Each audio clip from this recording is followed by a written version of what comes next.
Hello to everybody. Shalom. Welcome. It was asked for us to talk about the tithe today, so I'm going to be obedient to that.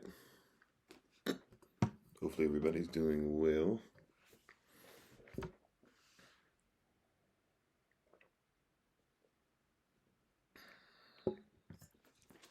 So thankful and grateful to have everybody on with us on this evening. On this rising, excuse me. Remember, this evening we'll be back on to do the Halloween live to talk about what's going on and why it's something that is necessary to speak on and how children feel about it. We're going to do that at 7 o'clock p.m. Eastern in New York time. And we gave out a link yesterday, same link that we had for our brothers in black. We'll be doing using for the Halloween discussion and topic. And I'm thankful and grateful to everybody for being on. Shalom, Sister Beverly, or if that's Sister Barbara or both. Hello, welcome. Shalom, Pastor. Shalom to everybody that'll be watching this later on YouTube. We're excited and grateful and thankful. Hey, shalom, Sister Tracy. And for those who we didn't have Hebrew characters class last night, we will make sure that we get that to you guys ASAP. I'm thankful and grateful for you all for being on. Check out our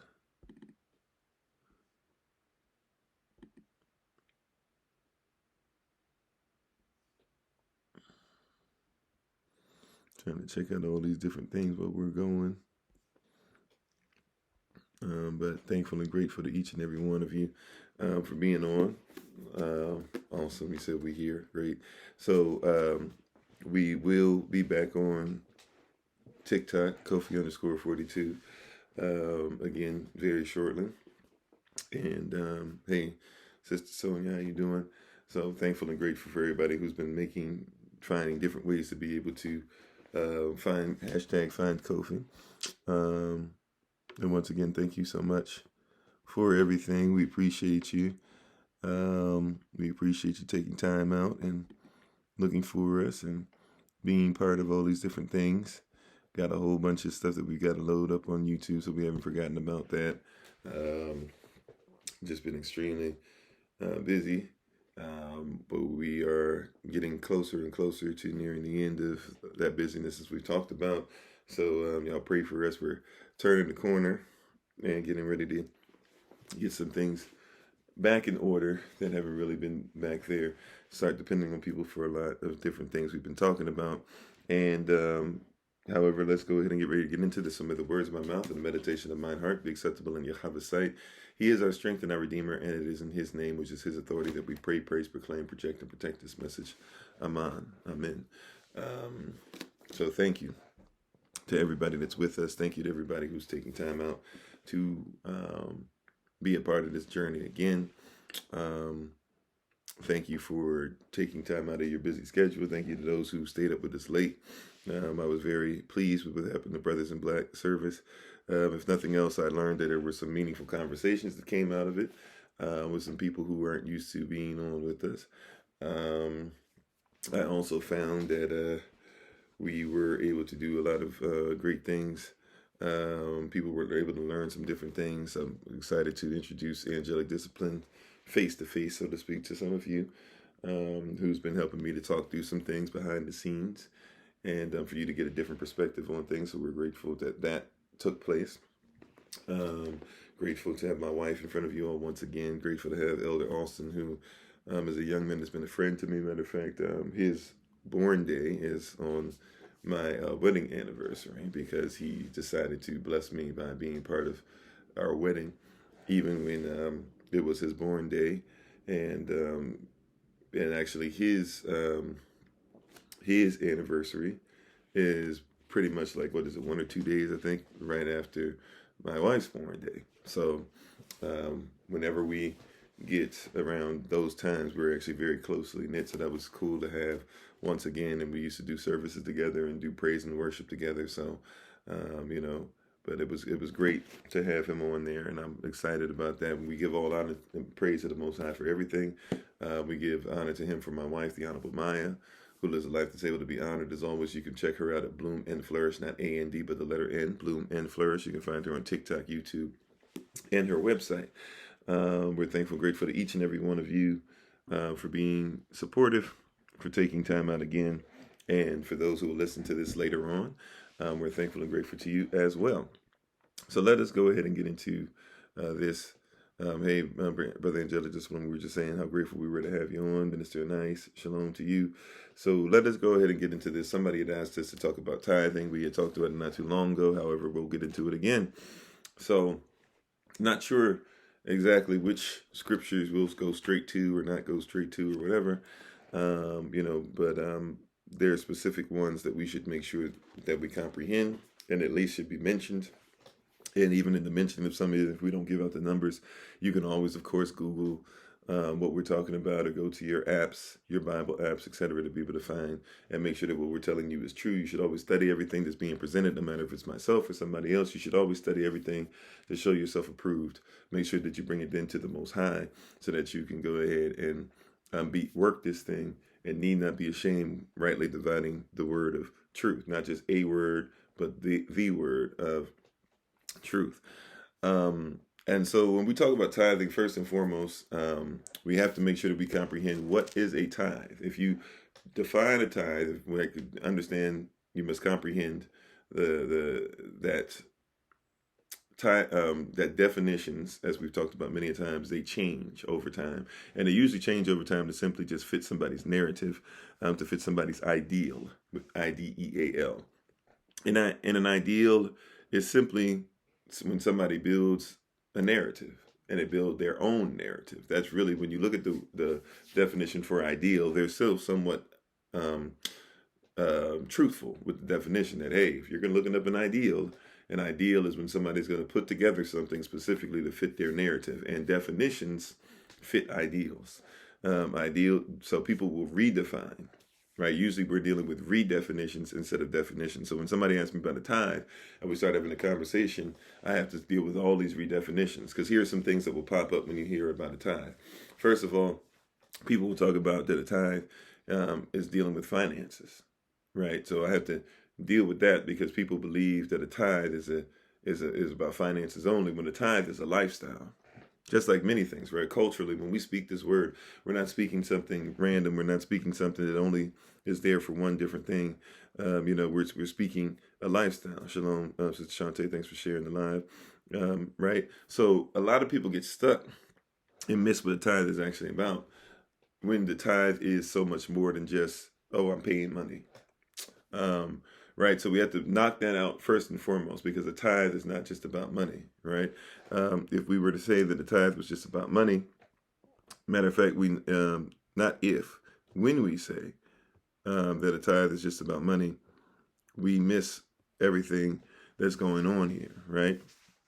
We miss everything. How much did I say? If you think that a tithe is just about money, we miss everything about a tithe. We miss everything. If you think the tithe is only financial, then you've missed the whole concept of a tithe.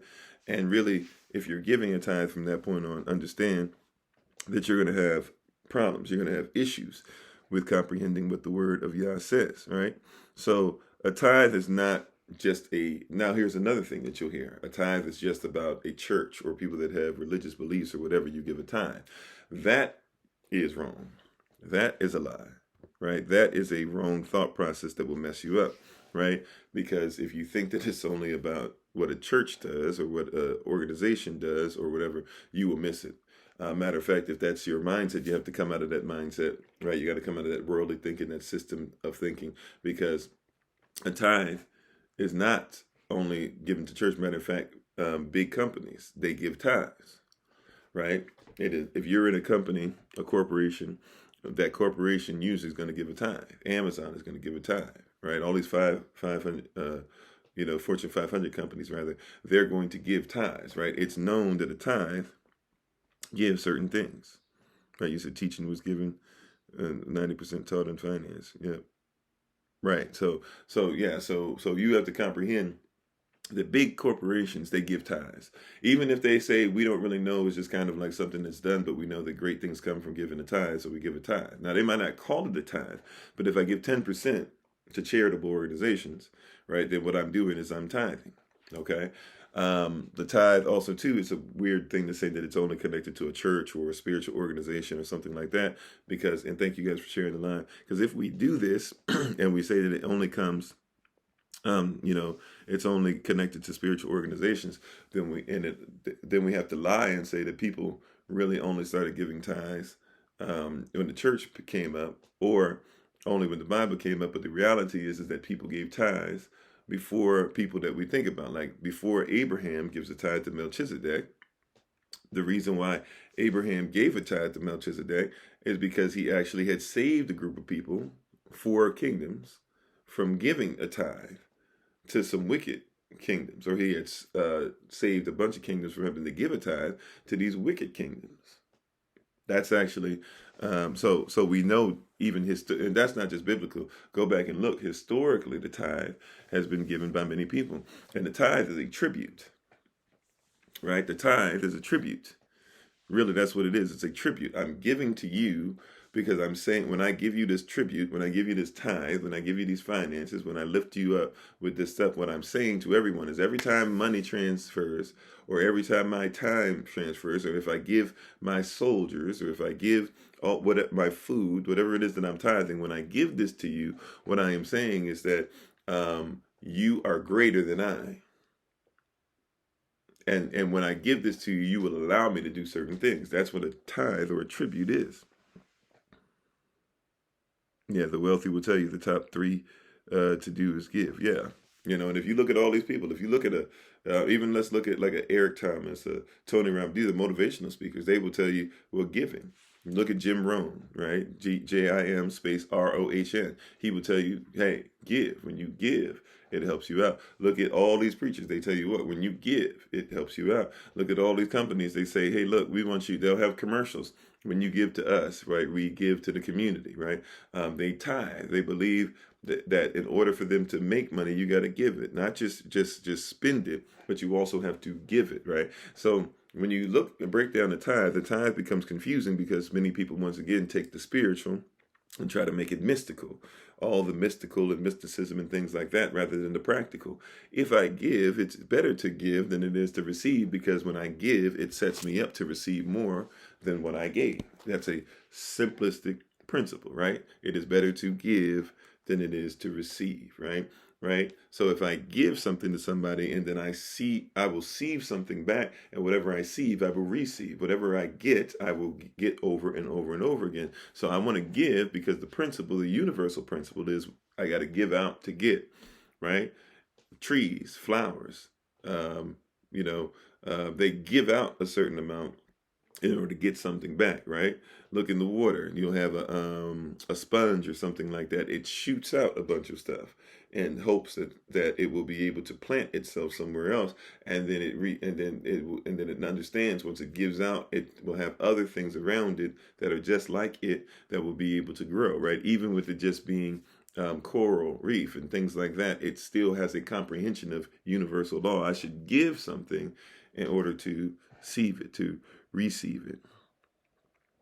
Amen, Sister Sonia. Right. So we're giving in order to receive and then receive. Okay. So a tithe is based off a very simple principle. Now, the question is, when you give a tithe or you give a tribute, who are you giving it to? And why are you giving it? And are you giving it to something or someone or somebody that can give you back greater than what you gave? Right? This is monarchy. This is what we teach in class, right? In one of our classes, where if you teach about monarchy or even in sovereignty, I have to have a system set up to where I'm constantly able to give into things that are great towards what the goals and vision and dreams, etc., are for myself and my community. What I'm trying to do, and when I'm able to give to certain things, I should expect a certain thing back. Shalom to those that are joining right now, right? So if I give a certain thing, I should be giving to something that I will expect a certain thing back. That's what the tribute is, right? Once again, people back in ancient times, you gave a tribute, you gave a tithe, and you said, okay, fine, I'm giving you 10% of this, or I'm giving you 10% of that, or I'm giving you 10% of our water, I'm giving you access to our food, I'm giving you access to our finance, I'm giving you access to our people, I'm giving you access to indentured servitude. I'm giving you access, whatever it is, and I expect to get something greater, right, than what I could get outside of it. Or at least I expect sometimes it was a wicked contract and it might be something, hey, you'll leave me alone, you won't kill me off. Whatever it is, all right, Shalom Monster, whatever it is, I'm giving something and expecting to receive something greater back. Now, once again, going back to the principle of monarchy that we teach on, monarchy says if you come into a king or queen's court and you give something, right, whatever you give, you should give your best. Why? Because whatever I give, the king or queen who is over me, who I'm giving tribute to, they have to give something greater than what I gave. Why? Because if they give less than what I gave, then they are less than I am. If they give equal to what I gave, they are equal to what I am, or to who I am. Therefore, they must give greater than who I am in order to establish that they are greater than I am.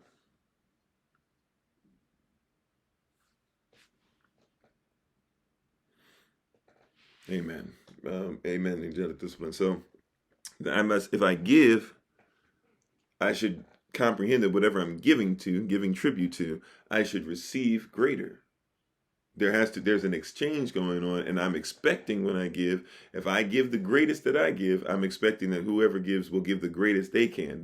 It's a scale, right? But the scale, we're not equal on the scale.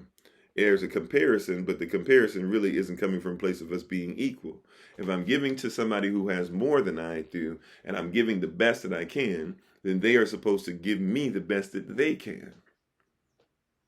It's not about being an equal exchange. That's interesting. It could be where gift exchange comes from. I don't know. That's a very great question. I don't have an answer for you on that. Shalom, Sister Shima, how you doing?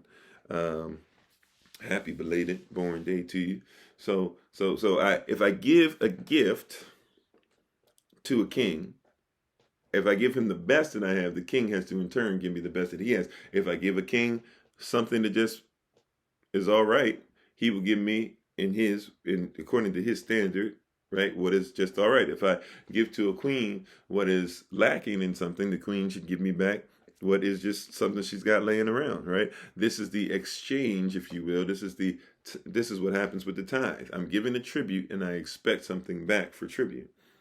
There's something that's going to be allowed for me. The tribute is a truth, if you will. If we're going in legal terms, a tribute is a truth, and therefore the stipulations that come with it is when I give the tribute that I get to demand something back.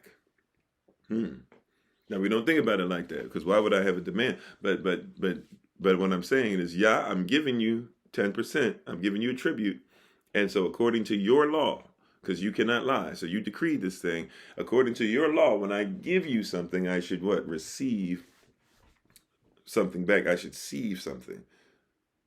I'm not only giving with the mindset of I'm giving to you just because I want to receive something. However, I'm giving because I love you. But let's keep it 100. If I'm giving you things, then I also have some things that I require. So if I'm going to give up of what I have, I'm trusting in faith that you're going to replace what I have, and not only replace it, but you will give me more. This is tithe, and we're not going off of this simply because of what we want. We're going off of this because of his word, his law. He has to keep his law. He put this in there to protect you. So if you're going to give him a tithe, he has to protect you. Right? So if I'm going to give him 10% of my money, then he has to protect not only what I gave, he's got to give me more back. Shalom, Sister Tamara. Shalom, Brother Thomas. Shalom, Brother Jermaine. If I didn't say so already, shalom to, I feel like I missed somebody else. The Voice, shalom to Austral, I believe. So if I give him something, right, then I'm out there. I'm saying, hey man, like I'm gonna trust you 10%, right? So if I'm gonna give you 10% of my day, right, that's 10% of my time. So if I'm giving you 10% of my time, I'm expecting that you're going to not just replenish the time, but you're going to give me something greater. If you're not going to give me more time, you're going to give me something more valuable than my time. And time is extremely valuable. So the only thing that really is that, since time is limited, you got to give me something eternal. You see how that works? Like, so I'm giving him the best in my time, and he's saying, okay, I'm going to give you the best out of eternity because I'm not bound by time. So I can maybe give you more years if you want, but that's equal to what you gave me. How about I give you something in eternity? In my Father's house, there are many mansions. If it was not so, I would not have told you. Believe in me, also believe in the Father, right? There's an exchange. Believe in me, right? Let not your heart be troubled. Give me your troubles. Let not your heart be troubled. If you believe in the Father, also believe in me. Have faith in what I'm, who I am, the kingdom I come from, and I'm telling you. In my Father's house there are many mansions. If it was not so, I would not have told you. I'm trying to tell you. Yeshua is trying to tell you that, hey, I've got something. If you would exchange, if you would give me faith, and if you would, as a tribute, and if you would give me belief as a tribute, and if you would give me your time as a tribute, right, then there's something eternal that's waiting on you. See, you're giving me the best that you can, but I've got something greater on the other end. See, the concept is different. We just stick to money, and if you stick to money, you don't comprehend. This is a lifestyle. I'm tribute. When I speak to you, all right, you are kings and queens. You are royalty, right? And so when I give to you, I expect that you will be able to use what's given to be able to improve your mindset, improve your lives, improve your health, improve your children, improve the culture, right, that you're in, to come out of worldly culture, to come out of certain thinking, to be more free. And when you become greater and do greater things than I do, right, that's the principle. Yeshua said, as a teacher, greater things will you do. Well, if I'm doing what I'm supposed to do, greater things will you do. And as you do greater things, right, then guess what? Then that's the tribute. That's the payback. If you decide at some point you want to give into what we're doing, you want to tithe, you want to give an offering, you want to give a donation, right? If you decide to do those things, outside of the live and things like that, that's fine. That's great, right? But how much greater would it be if you decided to do those things as making 10,000 a month on your own, right? And then you can give 1,000 a month. Like that's great, right? When greater things you do, and the community now can function better because you're doing greater things. That's great. So when I give to you as a king or queen, I'm giving in faith. I'm expecting that you're going to get to a level that's greater than what you are right now. See, and if you give to me, you should be expecting you're going to get something greater than what it is. And so if I see that your life changes, that's greater than money. I mean, you can give me. We're thankful for anybody that wants to give a donation, something like that. Thank you, we appreciate it. But that's not. At the end of the day, that's just a little piece, right? Greater things shall you do. When I see that your husband or your wife is loving the person that you're becoming. When I see that your company now realizes they can't part with you and they've got to give you a raise, or realize you're going to leave because you're not employable anymore. So the only way to keep you even thinking about being employed is to make sure you get that W-8B and make sure that they give you that corner office, and to make sure that they let you work from home, and to make sure they leave you alone with these shots and all these different things. When I see those things, that's the payment, right? That's the payment. That's the greater things. That's what you did. That's what I'm giving. When I'm giving you what I'm giving a tribute to you, King. I'm giving a tribute to you, Queen. And when I give that tribute, I'm expecting something greater than what I gave. Because you're going to turn around and do something that I didn't even know was possible, because you don't even know it's possible. Why? Because now unto him who is able to do exceedingly and abundantly above all that you could ever ask or think, according to the power that's already inside of you. We're just digging in to find the power, but you're going to still do something that is above all that we're even able to ask or even think is possible. It's tribute. Now, some people still say, well, you haven't gotten to the ins and outs of tithe. I need you to comprehend, though, the culture. I need you to comprehend the foundation. I need you to comprehend what the tithe is built on, right? People want to talk about the tithe and just talk about the fruit, but you got to deal with the root and the tree before you can talk about the fruit. Right? Yeah, greater is he that's within me. I'm on, right? So we got to talk about the root. What is this thing rooted in? Right? We got to talk about the tree and the development of that. We got to talk about the water and the sunlight and the soil before we can get to the fruit. And a lot of people just want to talk about the fruit. I want to talk about the tithe. Tell me why I'm supposed to give it. Tell me how much money it's going to give me. It's not just about money. It's about a lifestyle. See, when you start to contribute, I didn't even know we were going to go there. I know we didn't touch that at all last time we talked about the tithe. Amen. Thank you, Most High, for his word, right? Hallelujah. Hallelujah. Think about that. Tribute. We know what that is now. Contribute means to become one with your tribute. When somebody says you're not contributing, oh, that's a word right there. We might have to do a whole thing on just contribution, because to contribute literally means that I become one with the tribute. I'm not just giving something I have, I'm giving myself. Whew, that's great right there. When I give, I contribute. I become one with the tribute. I've never even, thank you, Ruach HaKodesh. That's a word. Salah, right? Hey, yeah, Salah, right? That's a word right there, right? When you go from tribute to contribute, see, this is when you hit the place that David, whose name means beloved, right? When you get to a place of being beloved, right, and understand that you are loved, you be loved, even if we were to make a play on that word, that you become about the action you say you are, right? When you are beloved, when you become like David, when you could become like David said, I will not give anything to the Most High that does not cost me something. Wait a minute. Because a lot of us will give, but we got to make sure it's not going to cost us anything. But he said, I've gotten to a place where I don't just give tribute. He said, I get to a place where I contribute. I become so one with the tribute that if I don't feel like I'm losing something, then it's not worth giving. Wait a minute. That's a whole level of that's another level. If it doesn't make me, in other words, if giving only comes from a place of comfort, I'm not trying to give. Come on, somebody. That's a new place. If giving only comes with comfort, I will not give. That's a faith statement. That's a faith challenge. You said this message has so many more scriptures in front of, besides Malachi, the service. Amen. Thank you. Appreciate it. Right? Like, if it doesn't, see, and this is a problem. Like, how are you going to run your business and you've only run your business from a place where it always feels great? You'll only make decisions if it doesn't cost you something. Look, this is I don't know why this is the one that comes into my mind. I have so many different things that I watch and study and have looked at over the years and stuff like that. So but I'm going to use what the Holy Spirit gives me, whether you are into this or not, whether you're aware of this or not, etc. There's a thing called WrestleMania. You probably know that exists, right? Even if you're not into wrestling. But there's a thing called WrestleMania. I can't remember. I want to say the first one started in 1984. Maybe 1982, but I want to say the first one came up in 1984.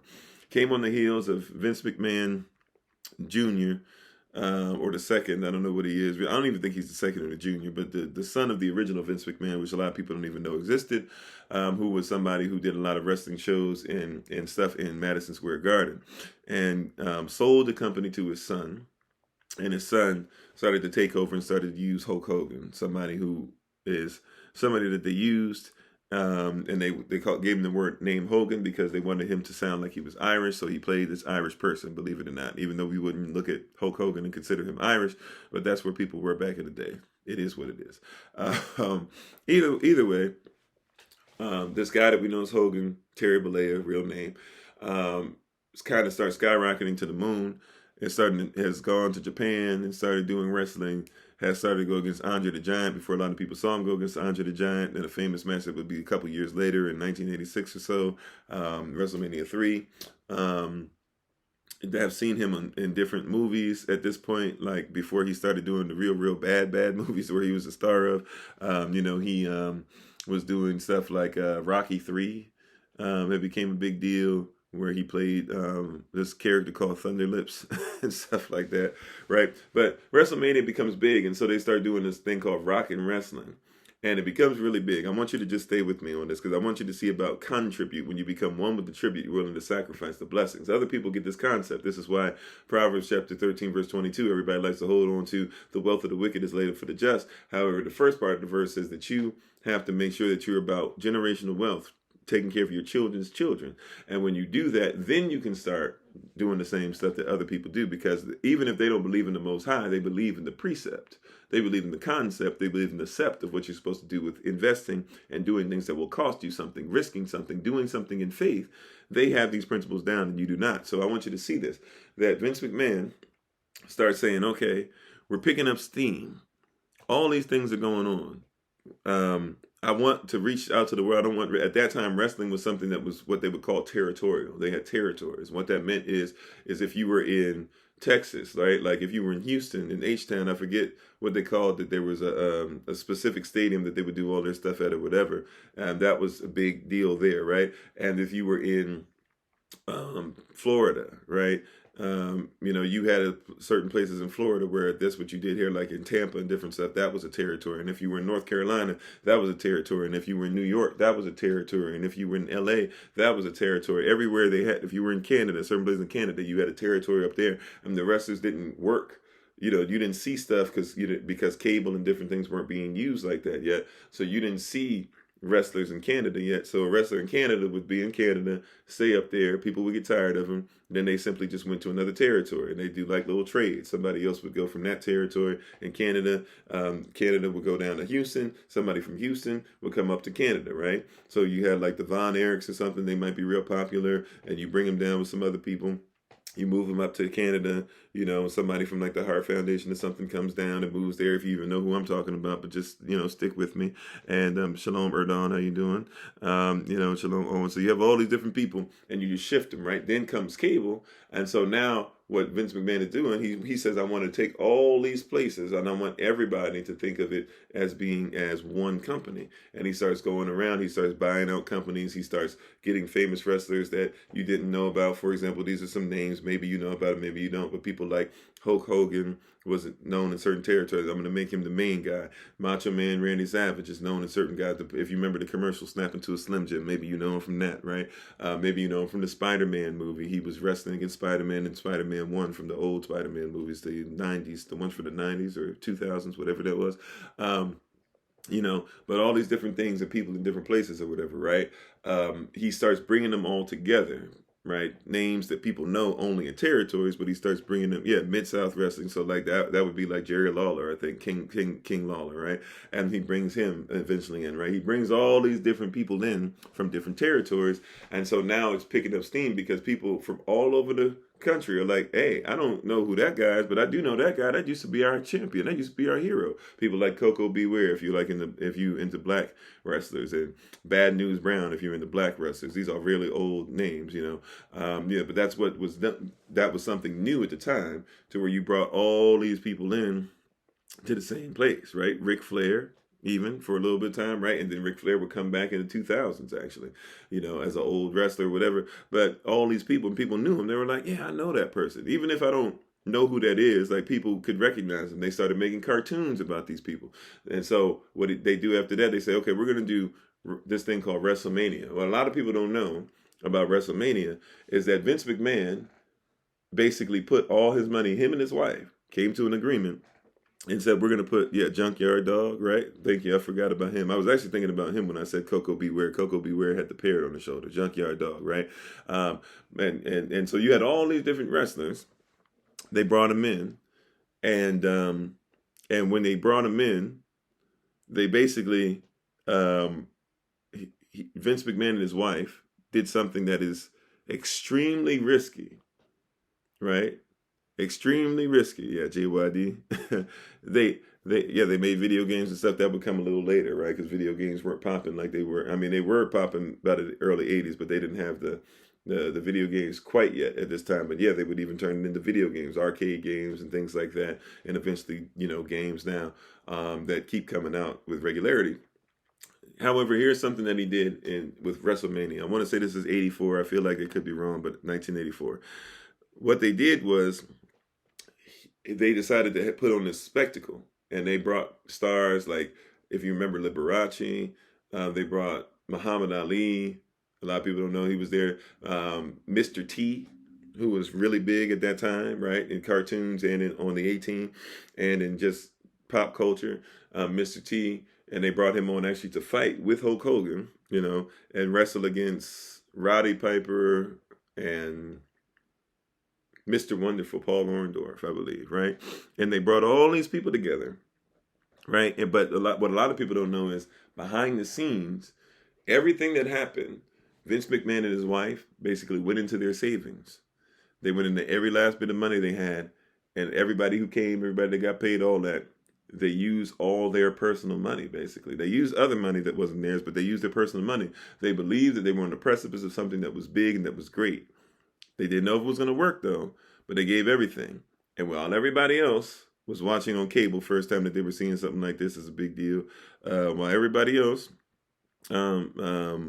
hey, Betty, shalom to you. While everybody else, they were watching all these people on cable. While everybody else, they were watching all these great things that were going on. While everybody else was excited in different things that are going on. When everybody else was going through these things, you know what they did? You know what they thought about? Vince McMahon and his wife, while they were trying to run the show, were just sitting there thinking to themselves, are we going to make any money off this? Because if we go into the red at all, we're done. Right? That was it. Like they had put everything they had and sowed in faith, even though people wouldn't call it that, but they took everything they had, sowed in faith, and they said, if this works, this is going to be amazing. If it doesn't, right? And so I would say to everybody who's watching on YouTube, Facebook, on the podcast, what I would say to you is that we have to like understand that what you know now is what became the WWF and then became the WWE, and people are still watching, even though they don't watch at the numbers they do, but now it's a multi-billion-dollar company and all this stuff.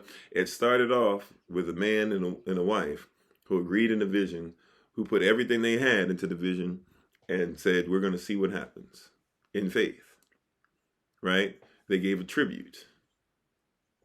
They really gave a tribute to the people. They said, we're going to give you this. See, you thought you were buying something from them. They said, no, we actually paid. You're giving, see, we're giving you something greater than what you pay, and we gave everything. You're going to give us these pay-per-view prices you don't comprehend, we're giving in order to be able to give you what you're going to get. And because they sowed, they reaped. Right? Because they sowed, they reaped. Right? Vision and purpose and value. Like they sowed and they reaped. And so a lot of people go, man, all these people, they paid into this and that. Like, you don't comprehend. They gave it to you. They gave it to you and went broke giving it to you, expecting that whatever they gave that made them, here's this term that we like to use, broke, whatever broke them, they had a belief that something was coming to fix what was broken. Amen. Everything starts with vision, right? So when you think about something like WrestleMania or something, a lot of people just go, oh, WrestleMania, this and that. It's one of the greatest lessons in giving. Even if you don't like Vince McMahon as a person, and if you study who he is, he's got a lot of wild stuff in his life, right? A lot of bad things he's put in front of people. A whole generation of children were messed up watching things that WWE and WCW in the 90s were on, right? But at the end of the day, and still are on. People. That's why people love to worship the Undertaker, a dead. Supposed to be a dead man, and people think of him as a hero, right? Like this whole Halloween vibe that people are going to be on all day today, right? A lot of people worship this stuff, but I will tell you this: he gave you a lesson in giving. All right, so we talked about different things. I think we set up the environment well. Now let's talk about what the scripture says, because a lot of people still, when are you going to get to the scripture? When are you going to get to the scripture? Amen. We were already preaching if you missed it. We're already teaching if you missed it, right? Excuse me. Got hiccups this rising. So we're already teaching. We're already there, right? Now let's go into this. So when people speak on the tithe, one of the first scriptures we're going to go to all the time is going to be Malachi chapter 3, right? Malachi chapter 3, right? Or Leviticus. We'll be right after that. But let's go to Malachi chapter 3.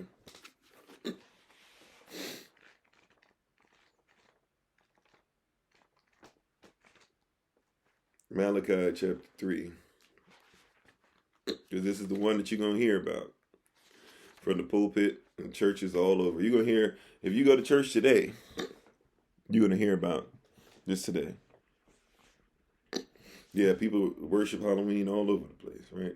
Malachi chapter 3. Now, people usually go to the place of starting at verse 7 or verse 8. That's usually where people, you said you're at church now? Oh, okay. Let's see if that works. Hold on.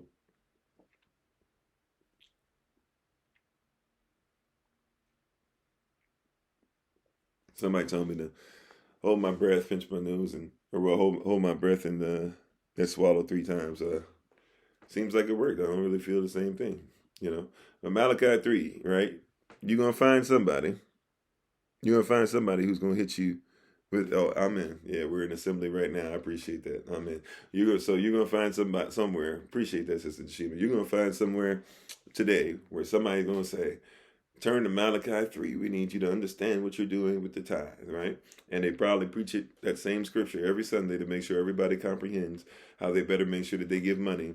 And if they don't give money, they're not righteous and things like that. And by the way, they're not necessarily wrong, but the way that they present it is usually wrong. But we're going to start at Malachi chapter 3, verse 1.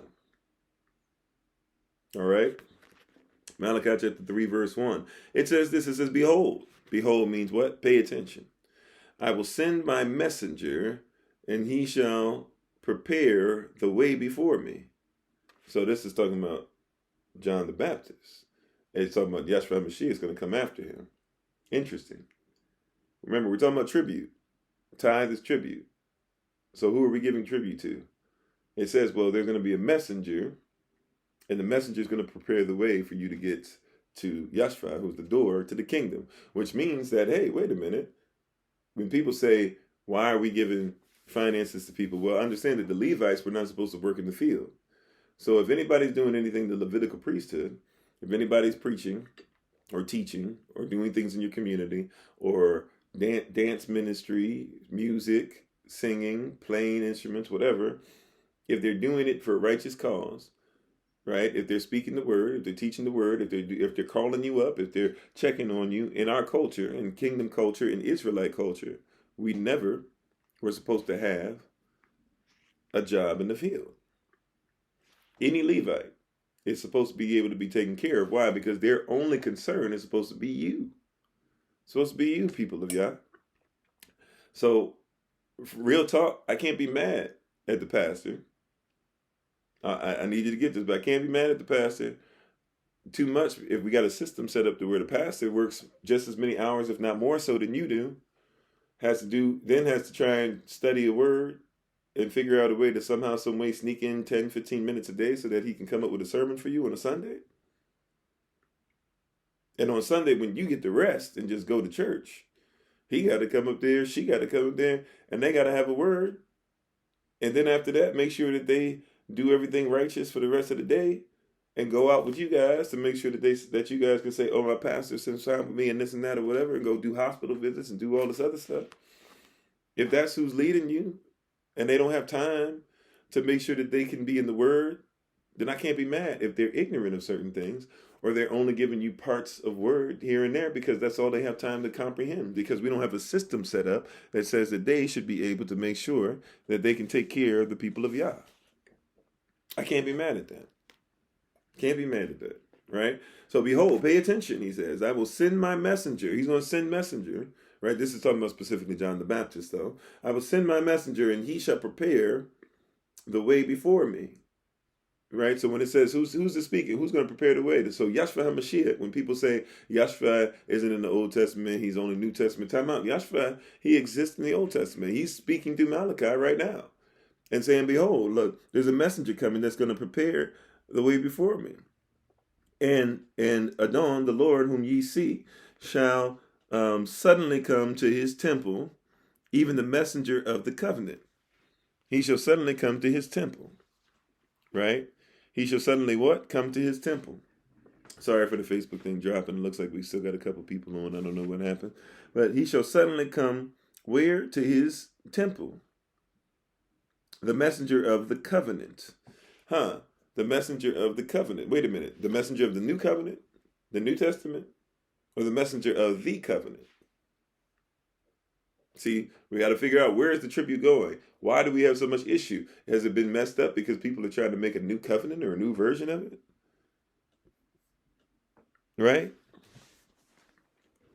So the messenger of what? The covenant, whom ye delight in, behold, he shall come, saith the Lord, or Adon of hosts, the one who's above all the other hosts. But who may abide in this day of coming? Who's going to be able to live when he comes? Who's going to be able to live when he comes? And who shall stand when he appeareth? Who's going to be able to stand, understand, and be able to stand through all these trials and tribulations that are coming up when he appears?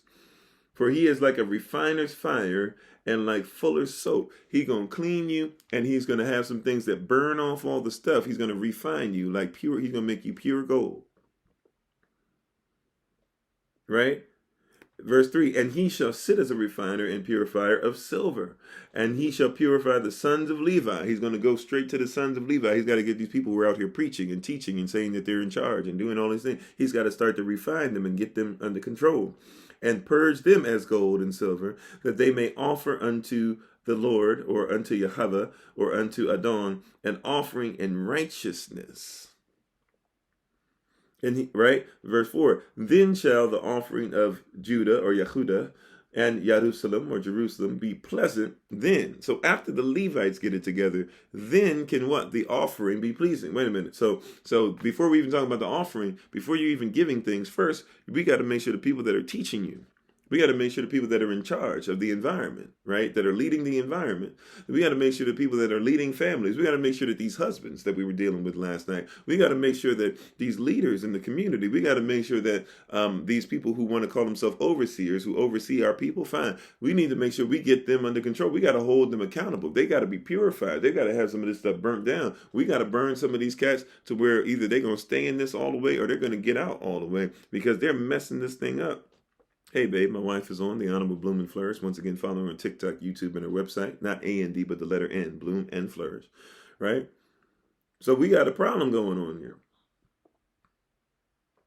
right? But we need them to offer, that they may offer unto the Lord an offering in righteousness. What does righteousness mean again? Righteousness is to be in right legal standing.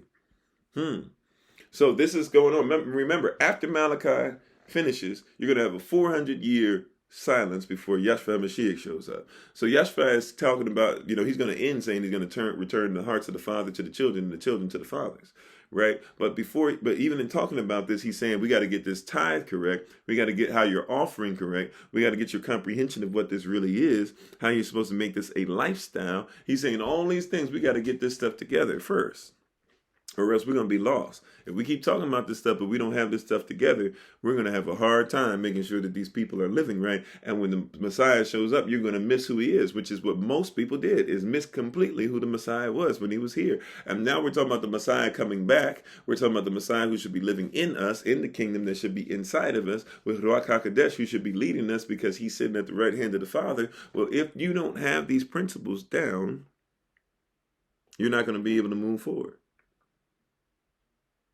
So he says, after you get this together, verse 4, then shall the offering of Judah, Yehuda, and Jerusalem be pleasant unto Adon, or unto Yahweh, unto the Lord, as in the days of old, and as in former years. So, wait a minute. So, it's the same thing we're talking about is going to happen in the future, but they try to call the New Testament.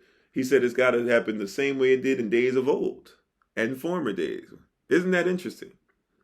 So he didn't say when the New Testament shows up, things will be different. He said, no. We got to make sure that we purify this because we've gotten too far away from what were the days of old. We need to make sure that as we go forward, we go back to the days of old. See how Scripture speaks for itself? People don't want you to hear this stuff because this is literally, when we read this, Yahshua is prophesying through his servant.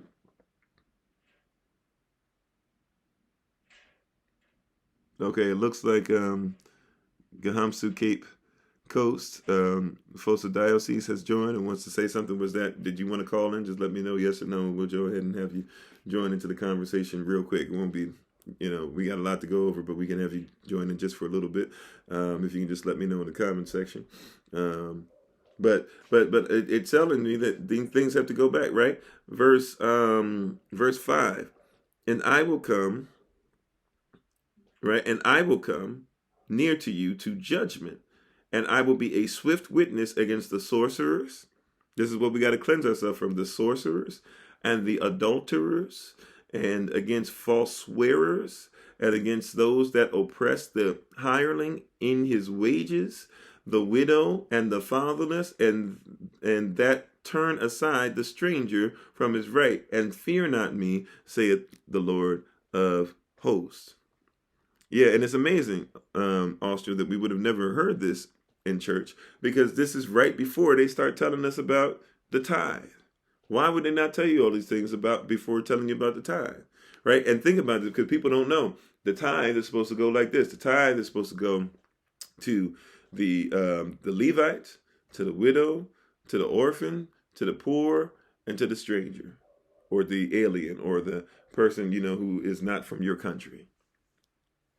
Right?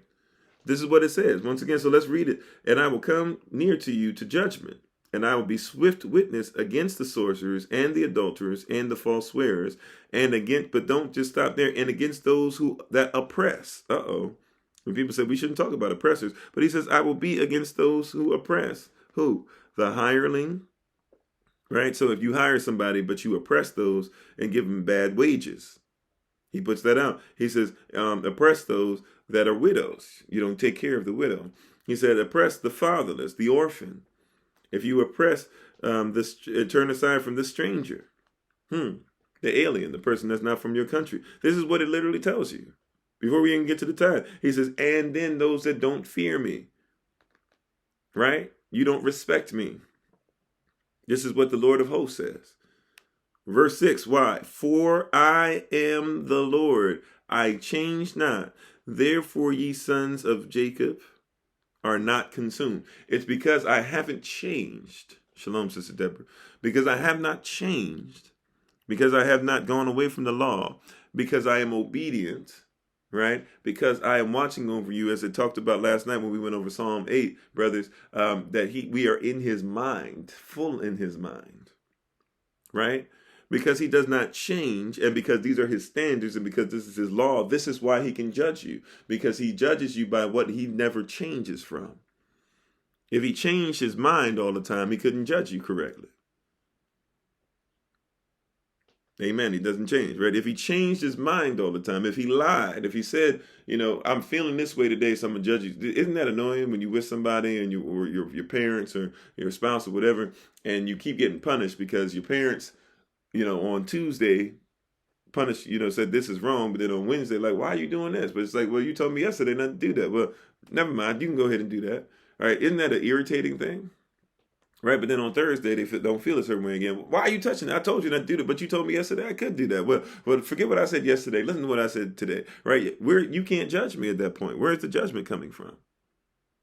Right, be not double-minded. Don't have cognitive dissonance. Right? So here he is saying that because I don't change, and because therefore you shouldn't try to change what I'm about and who I am. He says, because I don't change now, right now, I can make sure you're not consumed. Sons of Jacob or Jacob, Yashrael, Israel, you will not be consumed. Because he doesn't change.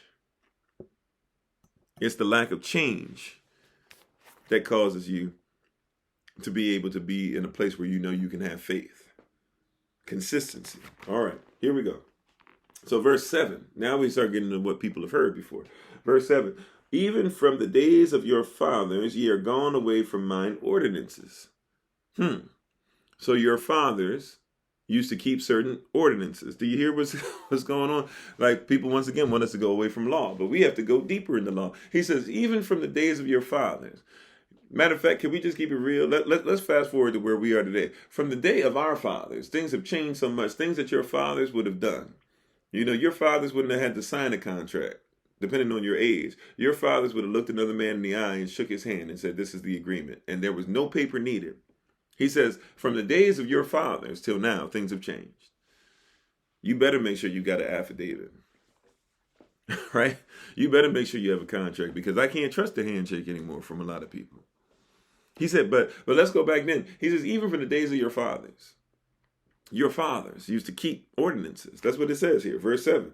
We don't even read that part, but he said, even from the days of your fathers, they used to keep or we've gone away from the ordinances and have not kept them. Right? He said your fathers used to do specific things all the time. Your ancestors used to do things specifically all the time. He's right. Even non-believers used to do things specifically all the time that you will not keep. You've gone away from them, have not kept them. Return, and then he says right after that, return unto me. So who's qualified to even get into this tithing that we're talking about? Return unto me first, he says. Return unto me. You left me. You've gone away from the ordinances. But when you went away from the ordinances, you went away from the word. I am the word. You left me. Return unto me. Get back to the ordinances. And it's always amazing that people want to keep ordinances, but they don't want to keep law. Well, you can't. I mean, why is one all right, but the other's not all right? Right? Why is it that you don't have to keep the holy days and you can be in pagan holidays, but you need to make sure you give a tithe? You need to make sure you give an offering, a first fruit offering, all this stuff. You need to, right? You need to make sure that you show up to church, but you can do all this other stuff, right? You see the cognitive dissonance because we keep changing this thing. It's hard. He said, get away from these people who keep changing stuff. Come back to the ordinances that your fathers, that your source that you came from, always kept. These men and women of Yah, they always kept the same ordinances. He said, come back to where it was. Return unto me. Return unto me. Come back. Don't leave, right? Stop leaving. Stop going looking for everything else, looking for other people to validate you, looking for some other custom to validate you, looking to see if somebody of some other culture will validate that if you're saying what your culture is or isn't or whatever. He said, forget all that. Come back to me and do the same thing your fathers did, right? But watch this. He says, return unto me, and I will return unto you, saith the Lord of hosts. But that be canceled out by something. But ye, that means plural, right? Remember we talked about that yesterday. Whenever you see a word with a Y in front of it, like you or ye or something like that, it's talking about all of you. If it says thine or thy, thus, etc., it's talking about singular. So this is saying for everybody. He says, however, I want you to return unto me, and I'll return unto you. But you all said, right? Not I didn't say, but you all said you had a problem. You all said, wherein shall we return? Right? Wherein shall we return? You all said, wherein shall we return? Right? In other words, we're so off. How can we return? Or really, if you get this correctly, let's look at this. Let's just get into this, right? I see you. Yep, changing the narrative, right? The changes. You have the table. The changes were flipped over, right? Let's deal with something real quick. When you return, these people are so lost. They said, this is the Most High speaking through his prophet. And the Most High is saying, and this is really Yashua, as we discovered, right? Speaking through the prophet and saying, return unto me, right? Return unto me first. And the people say something specific. They say, and he says, well, you guys have said, though, in verse 8, right? I'm sorry, in the end of verse 7, rather, wherein shall we return? Like, you keep saying we're lost and we've gone away. What do you mean we're lost? Think about this. This is what the question. This is the Most High speaking through the prophet. Yeshua is saying, I'm getting ready to send John. John's going to come, prepare a way, and make the way straight so that I can come. And you need to be ready for him. You need to be ready for the servants that are coming to prepare the way for you, right? And I'm going to show up after this. And you guys are lost. You've gone away from customs, traditions, ordinances that your fathers kept. Make sure that you get this stuff together. Right? Stop being adulterous and doing all the sinful stuff. Stop not taking care of widows and orphans and poor and strangers and going away from the word and doing all this stuff. Like, it's time for you to stop because the time is coming. I'm about to show up. The kingdom's about to arrive. We got a problem that you're not prepared for the kingdom. And so he says, but you guys, whenever somebody says something to you, you guys say, well, how are we lost? That's how lost you are, that you can't even see that you're lost. So you guys ask the question, how are we lost? What do you mean we're lost? You're saying that we're lost. What does that even mean? We're lost? Like, how are we lost? So now here comes the word. The word says, yeah, they're blind. Watch this. Now verse 8 comes into being. See, now that we have the context set up, now we can talk about how the tithe even talks about the lifestyle of the tithe has been lost on people, right? He says, well, when you say, where shall we return? How can we get back to what we lost? Verse 8, will a man rob Elohim? Did you catch that? Will a man rob Elohim? You've robbed me of something. You said you don't even know how you're lost. So let me tell you, it's not just that you're lost. You're robbing me. Let's not just stop at lost. Let's make this what it is. You're taking something from a king that doesn't belong to you. And since I'm the king over you, I have the right to be able to do some things to you as punishment when you take from my throne room, when you take from my treasure room, if you will, right? When you take from my treasure chest, I have an issue with you. So you have robbed me, right? Right? Will a man rob Elohim? Right? And really, if you want to put it, I have to be very careful the way I'm saying this so that we get it. So the question is, wherein shall we return? Like, where are we lost? Where shall we come back to? And then their question is, like, have we robbed you, Elohim? Like, how can you even rob the Most High? How can we take from the King? How can we take from his treasure room? How can we rob Yah? Right? How can we do this? Will this spirit, will this human experience and this human experience, how can we rob the Most High? You can't take anything from the Most High because you don't comprehend what a tribute or a tithe is. That is a dangerous state of mind to be, right? Right? So will a man rob you? I mean, we can't really rob you. I mean, we respect you and everything, but you can't really rob the Most High. That's what they're saying, right? Like, how are you going to come to us as a prophet of the Most High and tell us to get ourselves together? Like, we can't really rob the Most High. He's not really concerned with what I do. Did you catch that? That's what really the context is. However, the Most High says through his prophet, he says, yet ye have robbed me. Yet what? Ye have robbed me. You, singular now. I'm sorry, plural. You, plural, as a people, right? It starts with the letter Y. You, ye, instead of thus, thine, right? Or thee. So ye, you, as a people, plural, in plurality, have robbed me.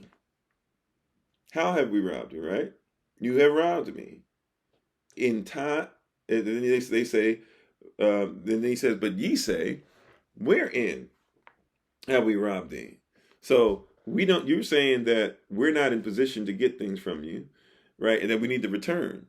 We said, then they asked the question, well, how are we supposed to return to you? I mean, we can't really rob you or take anything from you. The Most High says, but you have robbed me. Then they said, well, wherein have we robbed you? We still don't get it. We still don't comprehend. Us as a people, what have we done to take from you? This is what he says. This is not what I said. This is what he says. His next word, he says, in tithes and offerings. In tithes and offerings. Not just in tithes, but in offerings as well. We're going to focus on tithes, but in tithes and offerings. Now, what is an offering, by the way? Is an offering only money? Of course not. An offering is a sacrifice. He said, you don't sacrifice. Remember, David said, if it doesn't cost me anything, I will not give it. You will give things that don't cost you. Well, if you give things that don't cost you, it's not a sacrifice. I'm sorry. I didn't make this up. I'm just telling you what it is. I'm not trying to do this so that you send more to me or send more to whomever your person is, or make sure that people are giving you more. Now you can preach this to them to get. That's between you and Yah. I'm trying to show you, though, that you can rob him. Right? We can rob him. It's actually saying we, plural. And he says we are robbing him because we're not sacrificing offerings. And in tithe, we're not giving the tribute. That's what he demands. If he's going to give you a tribute as a king or queen, he demands a tribute too. You want a blessing as a tribute. Well, he says, I need a blessing too. That's how that works. Right? He said, that's how that works. So let's keep on going, right? Verse 9, ye are cursed with a curse, for ye have robbed me, even this whole nation. So it's not that he was saying a curse is coming. Catch that. Somebody needs to catch that, hold that, receive that. He didn't say a curse is on its way. He said you are cursed with a curse. That means that right now you're going through something as a curse. People, ye, plural. You as a people are going through a curse. Did you catch that, right? Not you will go through a curse. Not it might happen. Not I'm thinking that a curse is on its way. Not I'm preparing a curse for you since you've been disobedient. He said, no, you are going through a curse. You're going through something right now. At this moment in time, you are going through a curse right now. Once again, what? At this moment in time, you're going through a curse right now. There's something happening to you right now. Shalom, Eagle Eyes. There's something you're fighting against right now. There's something that seems to be preventing you from getting to the next level right now. Okay? Ahora, right? Now. Okay? In this present point in time, you are going through something right now. Amen, Sister Sonia. So he says, right now you're going through something. Stop telling me about stuff coming in the future. He said, at this present moment in time, you're going through something right now as a people. Right? That's verse 9. Ye are cursed with a curse. Then there's a colon there, even in English. That means whatever he said, whatever's coming next comes out of that. So what happened? For ye have robbed me, this whole nation. So he said that you haven't given tithes, a tribute, 10% of time, talent, effort, energy, goods, finances, etc. You haven't given offerings. You haven't sacrificed. He said, you've been robbing me right now. Right now. You're going through a curse. And it's due to the fact of what you've been doing. Now, a lot of people don't comprehend this. They don't get this because, once again, we don't get the context of Malachi. What's going on right now is they're going through a drought. It has not rained, basically. And if it has not rained, right, it means food is not growing, correct? Now, if food is not growing, that means that you cannot eat. Now, interestingly enough, if you cannot eat and you cannot grow food, then part of what you use for a tithe cannot be given to the Most High, can it? Right? So someone would say, well, why would you tell me that I'm being cursed? And why would you bring up that, how can I rob you if it doesn't even rain? Don't you control the rain? Well, that's the thing. I gave you the food and bounty. I gave you the kingdom. I gave you the finance. I gave you all these things. We're in Malachi chapter 3. I gave you all these different things, right? I gave you all these different things. And now all of a sudden, I've been giving you all these different things. I've been giving you all this time. I've been giving you all this, all these gifts, and you didn't do anything with. It reminds me of what? The man with 5 talents and the servant with 2 talents and the servant with 1 talent, and the servant with 1 talent didn't do anything. And so he said, I'm going to take what you have and give it to somebody that will reproduce, right? That will replenish, that will subdue, that will multiply, that will be fruitful. Right? Shalom, Sister Barbara. Right? I'm going to give to somebody who will do what they're supposed to do with this. Right? So here he is saying, you guys are so busy doing your own thing and not listening and not being obedient and being led by the blind that you are literally in a drought right now. Not coming up on one. Right now you are in a drought. Right now you're in a drought. You're cursed. Your land is cursed. Nothing can grow. And because nothing can grow, it means that you're in a position where you can't eat. And if you had when I gave you everything, if you had been giving to me, the natural law and order and structure of things is that if you had given to me, then I would give you more. You don't recognize the reason you're going through a drought right now is because you won't give me what it is that you make. You won't give to my purpose. You won't give to my kingdom. You won't give to my people. And so since you won't give, I have to not give to you. That's the way that this works. Whatever you give, it shall be given unto you. Whatever you sow is what you will reap. If you don't sow anything, you can't reap anything. So you haven't been giving spiritual seed to me, but think that you're going to put physical seed into the ground. And see, we're in contract. We are husband and wife. If you're not going to give to me as a wife, right? Then don't, right? If you're not going to submit to me as a wife, stop talking about that I need to make sure that I provide for you as a husband. Sorry to say it that way, but that's what's going on here, Israel. That's our husband. And we sitting up here saying, we're not going to submit to you, but keep giving me everything. He says, I can't give you anything if you're not even there. How does that work? If you won't even worship me and won't even respect me, worship extreme respect. If you won't give me respect, if you won't hear what I say, then why would I sit there and how can I sit there and be protective of you if you're never home?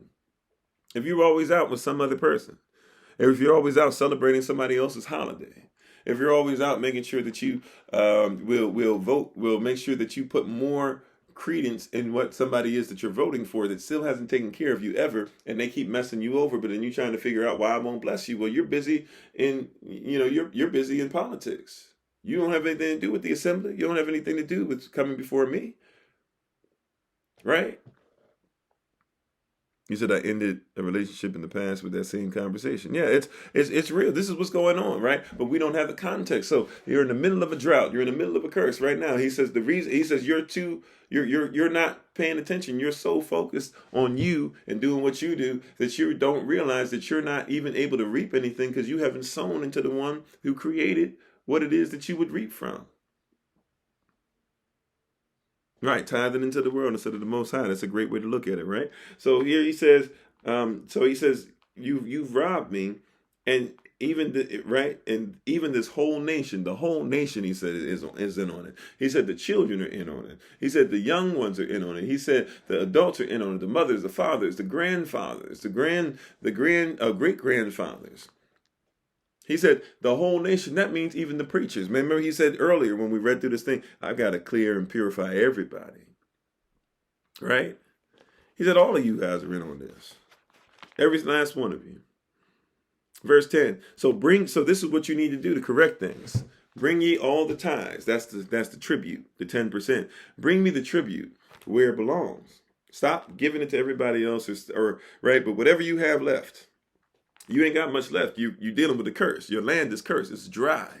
There's nothing growing. So while you got some time left to correct this before it's too late, he said, bring ye all the tithes into the storehouse. He said into a specific house. It's my storehouse. So don't go looking for somebody else's storehouse that doesn't do anything for you. Don't go looking for certain places that aren't going to help you. He said there's a specific place you're supposed to go with this. Bring all the tribute, the tithe, into a specific storehouse. Right? Bring it into the storehouse that there may be meat in mine house, that there might be food in my house. See, everybody else you're giving your food to, and they eating, but you ain't eating. Bring food into my house. House even means family. Israel, right? We were talking about Israel specifically, right? House of Jacob, how he wants to make sure that he protects us and stuff. He says, bring food specifically into my house where I store stuff for my family. That's what a storehouse is. See, a storehouse, I'm storing things for my family. So bring things into my storehouse for my family, for my children, for my chosen generation, for my peculiar people, for my royal priesthood, for my holy nation. Bring it in there specifically for them. Right, that there might be meat in mine house, in my family, and prove me now herewith. So when you bring it in, he says, now here's the test. If you bring it in, now I'm on trial here. Will I do what I promise? If I'm telling you to bring it into my house for my family that my children might eat, he says, now I'm on. Now you got to see if I'm going to do what I'm supposed to do. He says, so now prove me herewith. Saith the Lord of hosts, have faith in me, or test me even if you need to. See if I will not open the windows of heaven. Now that's the IKEA. Once again, this hard type substance that's above us, right? Genesis chapter 1, right? Barashit 1, right? The second period of time, verses 7 through 9, something like that, or verses 6 through 8, somewhere around there, right? And this hard substance that's above us, right? This hard substance that's above us to make sure that it's protecting us from the upper seas. He says, see if I will not open up the windows of heaven, right? And pour you out a blessing that there shall be no room. There shall not be room enough to receive it. In other words, right? I'm going to open up the upper seas and allow that same stuff to rain down upon you. And when I open up the upper seas, I'm going to allow it to come down. See if I won't. Now you got to prove me.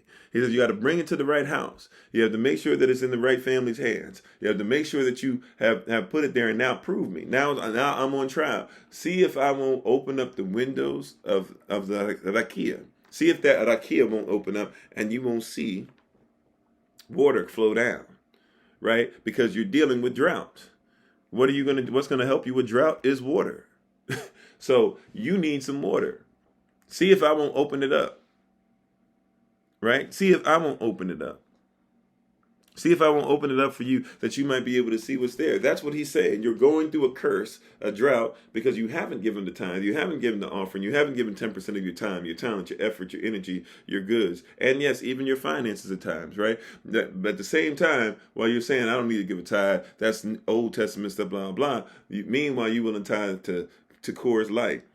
You're willing to tithe to Budweiser. You're willing to tithe to your NFL team to make sure that you can ensure that you'll go ahead and say, okay, I can wear this jersey on my back. You're willing to make sure that you tithe, to make sure that you got gas in your tank, not for anything specific, but hey, we're going to go on a road trip, but you won't give to somebody who's a tribute. When you give a tribute to a king or a queen, they have to give you more back than what you gave.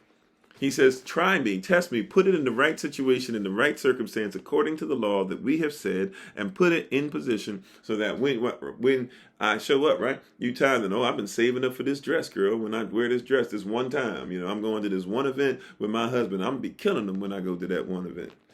Meanwhile, you're killing yourself. You're in a drought. He says, put it in the right place and see if I won't open the windows of heaven. What's going to solve a drought more? You being able to save up a little bit of water in a bucket and then pour it one time? Or the windows of heaven opening up and raining that you might be able to go through a rainy season and see things grow? What's going to work more, right? But we don't have the proper mindset. We don't bring the proper mindset with it. So he says, see if I won't open up the windows of heaven and pour you out a blessing that you have not room to receive. It's going to be so amazing that you're going to have to bless others. It's going to have to affect others around you because it's going to be too much room for you. There's going to be too much rain for you. It's going to be too much rain. You're not going to be able to receive the crop. The crop's going to come in. You're going to have to. Remember, this is going by law. In law, we had to, when you grew your food, you had to grow enough of it and make sure that some of it was around the edges. They would grow specific places where they would make a separation in what they grew because they wanted everybody to come around the edges and to get. So if somebody had money, right? Matter of fact, Boaz, Ruth's second husband, Boaz, he actually was somebody who followed that law. So she actually comes into contact with him kind of sort of through him following the law. She learns about him and realizes, oh, he gives to people. He gives 10%. She knew what her husband was. Really, it was Naomi that would drop it on her and tell her what her husband was. But, she knew what her husband was. Oh, okay, he's supposed to give 10% like that. Okay, that's nice. That's real. Like, if he's giving like that to people and he living where he can give 10% to others and he's helping other people to grow off him, then that's somebody I need to be with. If he can secure other people like that, he can definitely secure me. See how your culture comes together? It's in all areas of your lifestyle. We just focus on certain ones. You said you received the word, amen, right? But that's real, right? Where we don't look for that. If he's got a heart to tithe and bless people around him to make sure that they eating, right? Then I need to get with somebody like that, because if he'll bless strangers that he's not even going to see, he just puts the stuff out and says, hey, y'all come ahead and get some of this 10%. It's for you.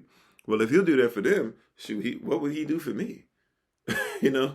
Naomi said, oh, okay, yeah, Boaz, that's what's up. We need to make sure we make that thing work. That's tithe. Not just in money. That's tithe in lifestyle. If you're going to marry somebody, you might as well marry somebody that tithes in their life. If they tithe in their life, you're going to be blessed somebody, aren't you? Right? If you're going to find a wife, he who finds a wife finds a great thing to obtain the favor from Adon. If she'll tithe and make sure that other people are taken care of, you want some of that. You need some of that. I'm attracted to when somebody has a giving spirit. My wife has a giving heart, a giving spirit. Faithful to the end. If she's there with you, she's there with you. Right? We'll give up with people in the world say, oh, this is what makes you better and this and that or whatever, because she's down.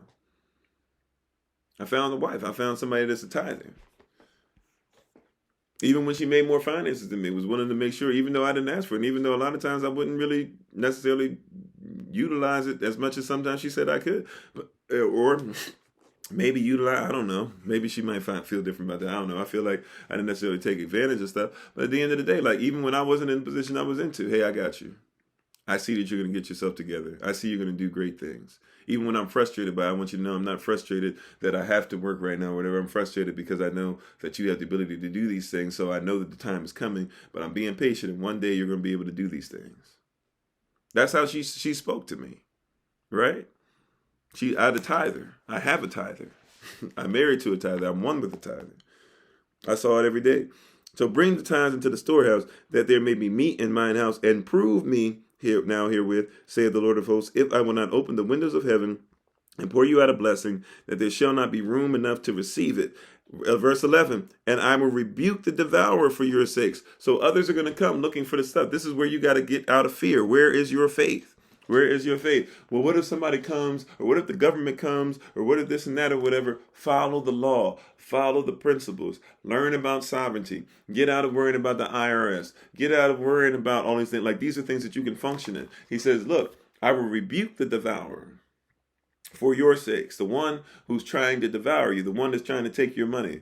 The one that's trying to take your SSI. The one that's trying to do, he said, I will rebuke them, but you got to be in touch with the law. Remember, we started at verse 1 of Malachi chapter 3. Don't just start at verse 8 or verse 9, and that's all you do is just read a couple verses and be. He says, look, if you follow the principles, and if you get back to being faithful, I will not only make sure that the curse is gone as far as the dryness in the land, and you not being able to produce food or fruit or things that would be able to be tradable. He says, now I've got to get to the place where I will not just take care of the devourer, I will rebuke the devourer for your sakes. Not just, see, it would be great if it said, I will rebuke the devourer, but he didn't stop there. He said, I will rebuke the devourer for whose sake? For your sakes. Remember, why on the word, your, you, ye, etc. It's talking about us as a people. He said that there's a devourer out there, Revelation 12, a serpent who's trying his best since he couldn't take care of Yeshua Mashiach, and Yeshua Mashiach is on the other side of IKEA now. The only thing that he can do is try to attack and attack and attack and attack us as a people, attack us as a people, attack those that are not together. He said, and he's trying to bring us together to make sure that we will not be able to be got at. And he said, anything that comes outside trying to get us, once we start coming together, he says, I'm not just going to rebuke the devourer, but I'm going to rebuke the devourer for your sake, for your reputation, for your health. So at any time the devourer comes at you and you're in my law, you're in my people, the meat is in my storehouse, and somebody comes at you trying to say, you don't do this, you don't do that, or whatever, I have to do things to rebuke them. What? For your reputation, for your sake. I have to. Right? And he shall not destroy the fruits of your ground. He's going to try and destroy what I just brought back to you. I'm going to rebuke him for your sakes, and he will not be able, right? At, meaning towards. So I'm going to rebuke the devourer for your reputation so that he cannot even come close to trying to destroy the fruit of your ground. Giving is important. Yes, she spoke with honor. Yep, that's excellent. Amen, right? He said you're sitting at the table eating well. Amen, right? So he says this, right? And then it says, neither shall your vine, right? Then vine is talking about wine, right? So vine is talking about things that are of extreme value, right? Extreme taste, exquisite things, right? He said, neither shall your vine cast her fruit before the time in the field. So your vine's not going to give birth to things too early to where now it's not really going to give what it's supposed to give, but you're going to get everything in its season, its time, and it's going to be exactly what it is. Even the wealthy things will come to you. Saith the Lord of hosts. Who said it? Yahweh said it. Yahweh said it, right? Verse 13, your words have been stout against me, saith the Lord. Yet you as a people say, what have we spoken so much against thee? See, we stop at that point. But he said, I'm not finished with this idea of tithe and offering yet. He said, even your words that you've given have been stout against me. They've been hard against me. They've been pretty vicious. Like your words been on some. You've been on something, right? You've been on one. You've been all over the place with your words, right? Like your words, not just words, but your words against me. You're supposed to be my people. So what happens, of course? They say, what have we spoken so much against thee? Then he says, yet ye, Israel, you plural, ye have said, or yet ye have said, ye have said, it is vain to serve Elohim. And what profit is it that we have kept his ordinance? This is what you said. It's vain, it's empty to serve him. It's empty to give a tithe. It's empty to give an offering. It's empty to follow the law. It's empty to go ahead and make sure that you are about Shabbat. It's empty. I mean, we don't have to do those things. I mean, there's no reason. This is what his word says. See this? This is right before there's going to be a 400-year silence before Yahshua finally comes and says the very person that was prophesying to you, the very person that said that someone was coming to set the way before him and everything. This is what we're reading here. He said, I'm going to show up 400 years later. I'm going to see what you guys do with this. I'm proclaiming it, that I'm going to show up 400 years later and still see that you guys still aren't prepared, and you're still going to kill me, and I gave you warning and told you what was going to happen. See this? Malachi chapter 3 is literally telling you what's going to happen, right? Let's go back just real quick, just in case somebody missed it, right? He said, but who may abide, behold, I will send my messenger, and he shall prepare the way before me, and the Lord whom ye seek shall suddenly come to his temple, even the messenger of the covenant, whom ye delight in. Behold, he shall come, saith the Lord of hosts. He's saying Yahshua HaMashiach, or people will call Jesus Christ. He says it's coming, and Yohanan, or John the Baptist, or you're right, John the Baptiste, he's coming, and he's going to tell everybody, hey, repent, for the kingdom of heaven. It's coming, it's coming, it's coming. And now here comes the king, and people don't recognize him because they don't have it together, right? And now, of course, so the same thing, they will not recognize him because we don't get these simple things together. So here, verse 13, your words have been stout against me, saith the Lord. Yet ye say, what have we spoken so much against thee? And then he says, ye have said it is vain to serve Elohim. And what profit is it that we have kept his ordinance? They didn't keep the ordinance. We don't keep the ordinance now. We say, oh, do communion. Communion is not the ordinance. Passover is the ordinance. It was the Passover meal. That's why Paul says, if you're hungry, don't come here hungry. If you're hungry, first eat at home. Don't come here to this service that we're going to do when we keep this specific ordinance. Don't come here when we keep this ordinance thinking you're supposed to eat just to get full. We're not here to try and make sure that you get full. We're here to observe the custom of our fathers, right? Remember, it even says in Malachi chapter 3, Verse 7, even from the days of your fathers, ye are gone away from mine ordinances, and have not kept them. Return unto me. But people say, well, you don't have to worry about that anymore, because that's Old Testament. Nonsense. This is talking about Yahshua coming and what was going to happen. And here it is, he's came, and we're still doing the same thing that he warned us about in Malachi chapter 3. Right? Somebody gonna tell you that you're wrong for that. Somebody gonna tell you, well, no, it doesn't do this. And you know, when I'm celebrating Easter, when I'm celebrating Thanksgiving, when I'm celebrating Christmas, I really focus on this. Well, what about Christmas? First and foremost, why is Thanksgiving a holiday? Why does it exist? Does it exist on a lie or not? So if you're celebrating Thanksgiving, you're celebrating a lie. You can tell me all the other stuff you want to. You're celebrating the lie, right?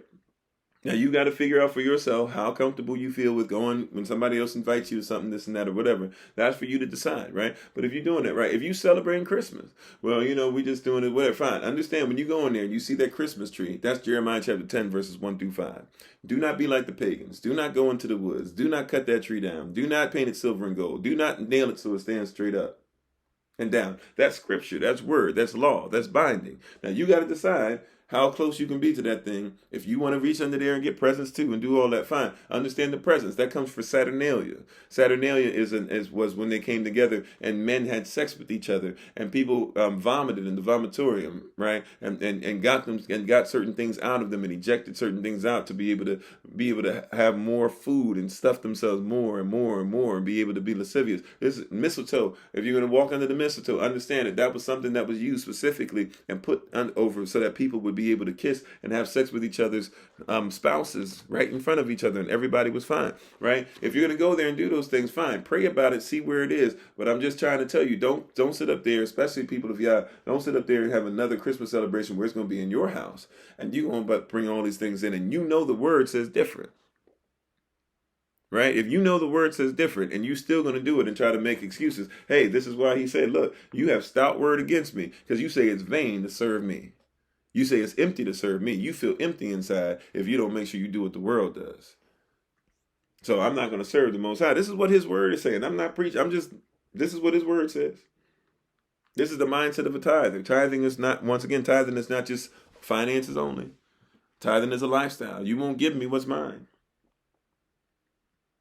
Ye have said it is vain to serve Elohim. And what profit is it that we've kept his ordinance and that we walked mournfully before the Lord of hosts? We've mourned it. I got to do this again. I got to follow his law. I can't just be like what everybody else. Oh, my greatness. Halloween, I could just have candy and all these great things. I could just have candy all night long and live off of this, and my children would be happy. But I got to tell them they can't do it. Right? Mournful. Where is your affection? Where's your heart at? Come on, somebody, right? And now we call the proud happy. People that pride. Well, forget it. I'm so proud. I don't have to worry about it. And if anybody tells me that the Most High is not happy with me, well, I'm above that. Anybody that says that I have to conform to them or whatever, who are you to tell me? And using all these things, right? You proud. And we call them happy. Yea, even they that work wickedness are set up. Yea, that they that tempt Elohim are even delivered. Wait a minute. In this system, we set it up that we're people who are with Elohim, we even delivered. Like, we're like, man, that person is amazing. See the way they said they're so proud? See how they use their words to be able to say that they don't have to listen to somebody else. They don't have to change their ways. They don't have to change wickedness. I want to listen to that person. We set them up for success in this life. Right? But verse 16 of Malachi says this: Then they that feared Yahweh the Lord spake often one to another, and the Lord hearkened and heard it. And a book of remembrance was written before him for them that feared the Lord and thought upon his name. Wait a minute. He wrote your name down in the book. Does that sound familiar? Revelation? Your name can either be in the book of life or not in the book of life. So he said he listened to the conversation that his people were having. And he said, oh, okay. I see Kofi and mine, they're discussing these things and they're coming out of the king. Let me make sure I take note so that when judgment day comes, I got you. This is what the word says. This is the same thing that literally we just saw. Yeshua is actually prophesying about himself, how he's going to come and how John the Baptist is going to come and how we're going to totally ignore them and say that everything that we're supposed to do is vain and find a way to kill the Messiah. And we were warned about it. See, with tithing, the tribute, there's so many different things, by the way, we could do with tithing. I'm not going to have time, as much time as we take it. There's no way I could tell. Like, we could do tithing for weeks, right? Like, tithing is an amazing thing, right? But let's keep on going with this, right? And so it says, and so those that respected or feared his name and thought upon his name, right? Verse 17, and they shall be mine. Wait a minute, the people that kept the covenant and kept the ordinances and made sure that they gave tithe and made sure they gave offering, made sure they gave 10% of their time, talent, effort, energy, finances, produce, goods, all types of stuff. He said, I'm going to remember them, and I'm going to, what? He said, they shall be mine, saith the Lord of hosts. In that day I will make up my jewels, and I will spare them as a man spareth his own son that serveth him. When I make up these jewels, what jewels? Well, pearly gates and 12 different precious stones that make up the walls, and gold that's so fine that you'll be able to see through it as you walk in heaven. He says, when I'm making these jewels up, see that, like, people don't put the word together. I love the word of Yah. Like, people just don't put this word together. He says, as we put all this stuff, he says, all the stuff that I'm preparing, he says, you're going to be like my children. I'm going to treat you like my children and protect you as a child, as any father would his son who serves him. Verse 18, then shall ye return and discern between the righteous and the wicked. So then, after you get all this in order and comprehend this and get this concept of tithe and offering down, he said, only then shall ye return. Shall the people return, ye, plural, the people return. And discern between the righteous, which is in right legal standing, and the wicked. Now, righteousness means to be in right legal standing, and the wicked are opposite of righteous. That means that one group of people are in right legal standing, that's righteousness, and the other people are not in right legal standing. They are illegal. We would call that wicked. That's what wickedness is. I know people, well, what if I'm a good person? Wickedness has nothing to do with if you are somebody who makes people smile, Wickedness has to do with, are you in right legal standing? There are people in prison right now who have killed people. And if you were to go visit them and talk to them on the phone and listen to them on the glass, they could probably have you in stitches and make you laugh all day long. It doesn't mean that they didn't perform an illegal thing. They didn't do something that was considered to be wicked. Just because somebody can make you laugh, I'm here to tell you, just because somebody's there to make you feel good, I'm here to tell you, just because somebody here, has been your friend for 70 years, just because somebody cooks a really great meal, right? Just because somebody plays on your emotions well, it does not mean that they are in right legal standing. I'm sorry. I'm just trying to tell you what this stuff means. We've never had somebody tell us this, right? So, or many of us have never had anybody say this, right? So verse 18, then shall you, group of people, Israel, then can you return and discern between the righteous and the wicked, between him that serveth Elohim, that would be righteous, and him that serveth him not, that would be wicked. Now, chapter 4, as we end and close on this, right? And there's so many different ways that we can go.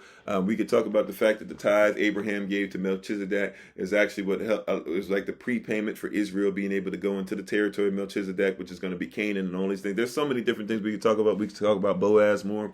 We could talk about Yashphai teaching on the tithe and giving Caesar's things to Caesar's and Yah's things to Yah. There's so many different ways we can go with this, right? Maybe we'll return to these things at a later date. I don't know what the Most High has planned, in all honesty, for what's going to be next as far as series. Right now, he doesn't seem to be having us in the mode of series, at least for now. There's some things that we might add to classes because some of those series might be too deep for some people who are trying their best to get us kicked off of all these platforms or whatever. At the end of the day, though, it says, here's chapter 4. We're going to end in chapter 4 of Malachi. Now that we got this thing of tithing down, giving time, talent, effort, energy, finance, goods, produce, love, all these different things we can give. Now let's get ready to close this out. Chapter 4, Malachi, starting at verse 1. For behold, the day cometh that shall burn as an oven. What? For behold, the day cometh that shall burn as an oven. What? So you better be a giver. Why? Pay attention. Behold, for the day cometh, the period of time is coming and continues to get closer. What? Where that shall burn as an oven. And all the proud that are being lifted up now, that this society said, we just learned this. See the context of this? All the people who don't think they're supposed to give their best to the Most High. All the people who think you're supposed to tithe and give tribute to your favorite football and basketball team and all this stuff. All the people who have more makeup pieces than they have Bible or books on the Bible, right? All these things that we put into, he said, the time's coming where everything's going to burn. And all the proud. Yea, and the word yea there means even, right? So even and all that do wickedly shall be stubble. So who? The wicked. The people who are not in right legal standing. Righteous, right legal standing. Those that are wicked are not in right legal standing. So even those that are wicked, they shall burn. Not because you made somebody smile should you get into heaven. It is what you do, right? You can love somebody with a stern face. You can love your enemy, right? And you can hate somebody who you have affection for. How do we know this? Because not only spare the rod, spoil the child. There's also another book or another thing in Proverbs that said, if you spare the rod, you hateth the child. Right? Come on, somebody. So if you keep on going, right? But so it's coming where they shall be burned up. They shall be burned up, saith the Lord of hosts, that it shall leave them neither root nor branch. Right? Remember we talked about that Matthew chapter 15. And when you read Matthew chapter 15, after Yashphai goes off, somewhere around, I don't know, 10, 11, 12, 13, somewhere in there, the disciples say, man, why did you go off on the Pharisees the way that you did? That wasn't too smart. Like, what did they come after you? He says, look, man, anything that my father didn't plant, I have to uproot it. He said, I don't got time to play certain games. Look, I'm going to show love, but understand, like, certain things are just wrong. Certain things are not righteous. And if it's not righteous, I don't have a problem. If somebody asks me about it or whatever, they try to challenge me on something, I don't have a problem telling them, right? Because even when you bring a challenge before a king, anything you bring before a king, any kind of tithe or anything you give to me as a tribute or anything you're giving to me, I got to give something greater. Well, if you're going to give to me a challenge and challenge me on something, I'm going to give to you something greater. Don't come to me with something with some mess, and then all of a sudden you're mad when you leave and you got and you got your little hiney kicked, right? Don't come. But that's what happens on all these live platforms. People get upset and they try to report us and stuff. They get upset because we came on here and we spoke something real. They thought they were going to get us on some technicality or something, and you realize you messed with the wrong one. Now, well, I don't have anything else left. He was saying racist stuff, right? It's a reaction to you got called out in public. How many of these people come on the live and say all this stuff, and I will stop the live and say, okay, I make sure I'm led to, but I'll say, all right, we got a few minutes. She said we can deal with you. Answer this question for me. They can't answer the question. Answer the question for me. You can't answer. I'll even ask, hey, please don't block this person. Please don't do, can you just answer what I'm asking? Can you tell me what the answer? They can't do it. Why? Because they're not on there to do anything else other than to try and cause mess, right? They might be a great person as far as if you meet them outside of that, but if they're trolling is wicked. To come on to somebody's stuff, not just mine, anybody, and just to say somebody's bad just because you don't like them, or to try and go ad hominem to make fun of somebody in order to say that you are able to do that is a wicked thing. If somebody does that to your child in school, you call that bullying, and you ask that the child who bullied gets in trouble, right? Because you consider that to be not righteous, to be wicked, to be something that is evil. Doesn't mean that bully can't be taught how to be better, and doesn't mean that bully isn't going through some things. It doesn't mean that bully isn't going through a very human experience. But let's not pretend, right, that we're okay with the bullying, right? And so, you see what I'm saying? There's a difference between you can be a great person and still what? Not be in right legal standing. The goal is to be in right legal standing. You can be a person that makes everybody laugh, but if you haven't paid your bills, right? The honorable thing is for somebody to be able to say you need to pay your bills. Now, if it's some UCC 1-308 or UCC 6611 stuff, that's different. But we always want to be honorable, even in that, right? You tell them to do better. Yeah, I do that a lot too, actually. Right? So anyways, getting back to verse 2. But unto you that fear my name, that means to respect my authority, unto you that respect my authority, fear my name, shall the Son of righteousness arise. Right? Now, this is not talking about S-O-N. This is literally talking about S-U-N. Now, you see, you got to be careful because they did something clever here. They tried to capitalize son, S-U-N, because they're into that sun worship. You got to be careful with that, right? But this is saying that the sun, the light of righteousness, of right legal standing, will arise with healing in his wings. Right? You see that? So they're trying to get you to equate two different things. You got to be careful, right? You got to be careful when you're reading this word. You got to know where it is. That's why I say always know the culture and what people are doing. And ye shall go forth and grow up as calves of the stall, right? So you shall be babies. You shall be babes that are growing up in the right environment, okay? Verse 3, and ye shall tread down the wicked. What? Who shall do it? Ye. Ye is what? Why? With a plural. It didn't say thee. It said ye. Thee is singular. Ye is plural. So ye is a people. Did you catch that? Ye is a people. Ye means as a people. Ye as a people shall what? Not by yourself. Not by yourself, but as a people.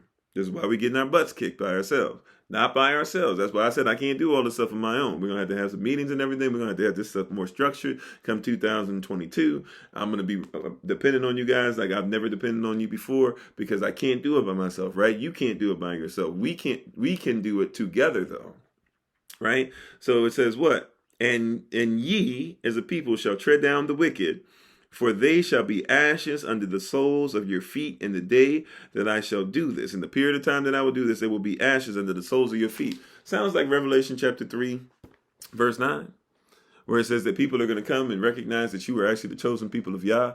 They're going to recognize that he has always loved you. And it says that he will even make it a point where he's not only has he always loved you, but it even gets to the point to where it says that not only will it gets to the point he's always loved you, but it says they will come and sit at your feet.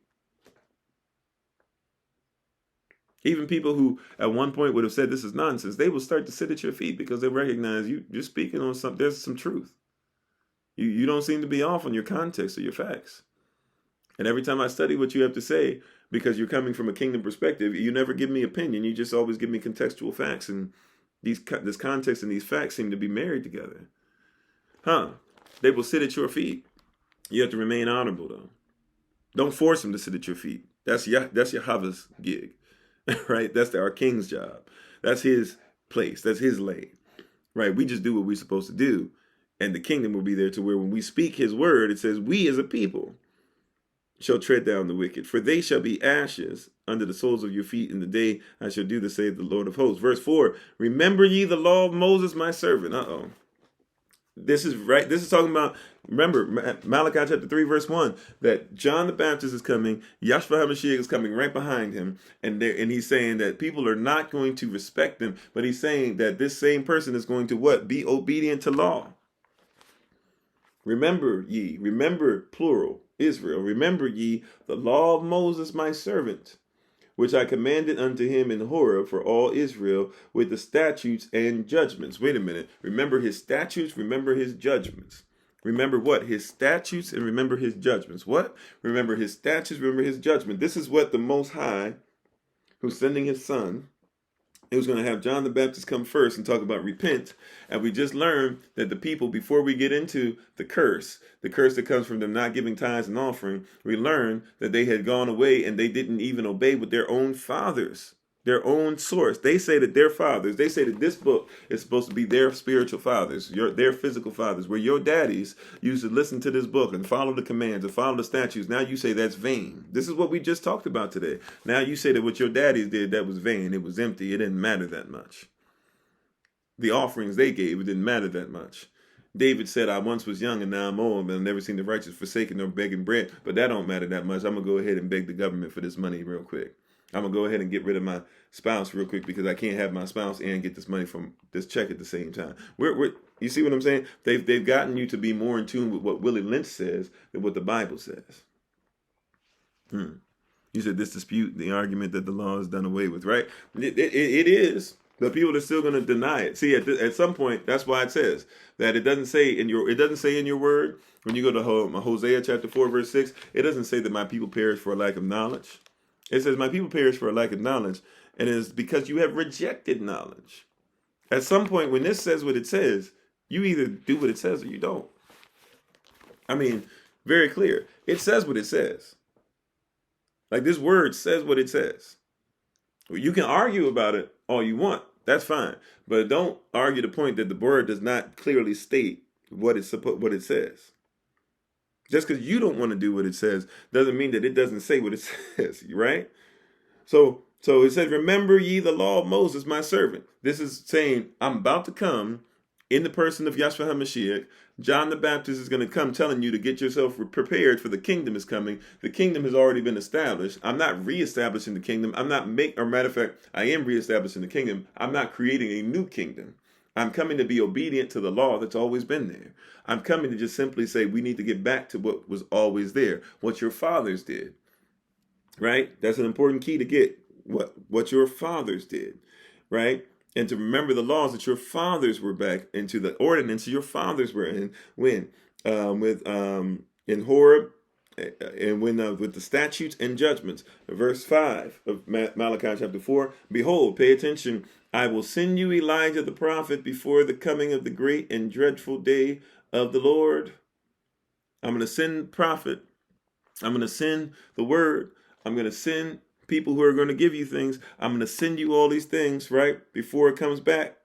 That's what he's literally saying. He just said it to Malachi. I'm going to send you Elijah. I'm going to send you this word. I'm going to send it to you to where you're going to hear it, and either you're going to be with it or you're going to deny it.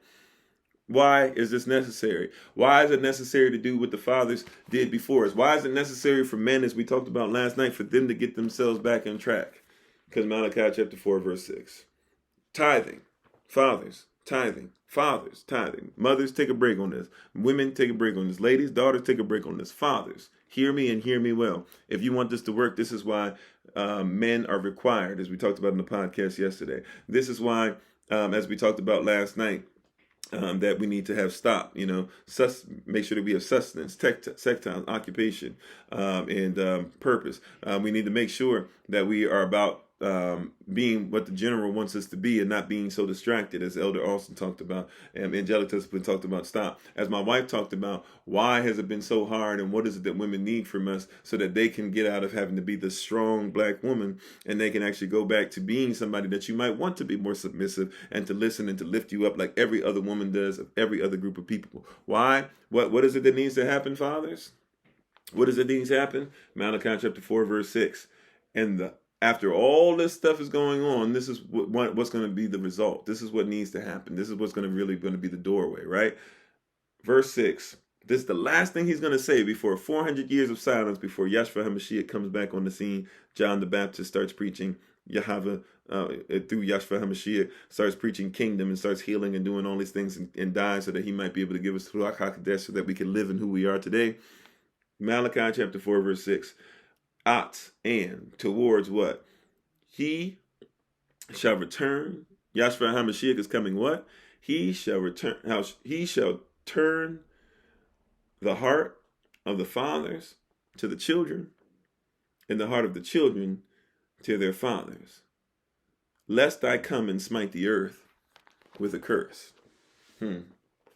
Once again, you're going through a curse now because you're not giving tithe and offering. You're going through a curse now because you're not giving tithe and offering. You're not giving your 10% bare minimum. That's the tribute. That's just the bare minimum. You're supposed to give 100, but you're not giving. But you're not even giving the bare minimum required for your community to become greater.